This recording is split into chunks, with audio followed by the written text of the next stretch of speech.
आरोग्य मंत्री प्रकाश आंबेडकर आपल्यासोबत आहेत, त्यांच्याशी आपण बातचीत करणार आहोत। सर, खरं तर माजी आरोग्य मंत्री तानाजी सावंत यांच्या काळातील शव वाहिन्यांचा जो घोटाळा होता तो विरोधक आता धरून बसलेले आहेत। 10,000 कोटींचा हा घोटाळा होता, नेमकं काय स्पष्टीकरण आहे, काय सांगा? 132 शवयकां 10,000 कोटींचा घोटाळा कसा काय होऊ शकतो? या शवयका सर्वसामान्य नागरिकांच्यासाठी अत्यंत आवश्यक आहे। त्यामुळं या सगळ्या शवयकांचा उपयोग सर्वसामान्य नागरिकांना अतिशय अडचणीच्या वेळी होणार आहे। याबद्दल खरं तर विरोधकांनी सुद्धा आमचा आभार मानायला पाहिजे। परंतु दुर्दैवाने प्रत्येक गोष्टीत राजकारण करायचं ठरवलं तर मग मात्र आपला नाईलाज आहे।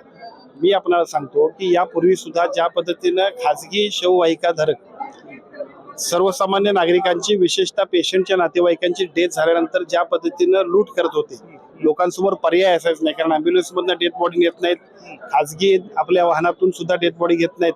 अशा वेळेला शववाहिकेशिवाय पर्याय नसतो आणि मग अशा वेळेला लोकांना वेठीस धरायचं आणि अधिकाधिक त्या सगळ्यांच्याकडून रक्कम वसूल करायचं, हे जे काही काम होतं, या कामाला चाप लावणं गरजेचं होतं। सरकारनं हा निर्णय घेतलाय, त्याचा उपयोग राज्यातल्या जनतेला अडचणीच्या वेळेला निश्चित करणार। पण ज्या शववाहिका आता जिथे आहेत त्या जास्त किमतीने विकत घेतल्या असं सुद्धा त्यांचा आरोप आहे।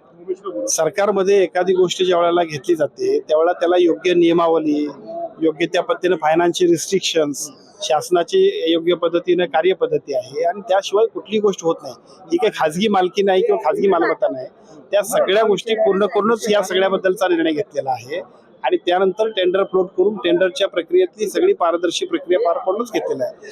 आता याच्यामध्ये जर काही याच्यामध्ये आपण जर असं म्हणत असतो की फक्त विरोधच आहे, त्याच्यामध्ये फक्त आक्षेपच आहे, तर एक बरोबर नाही।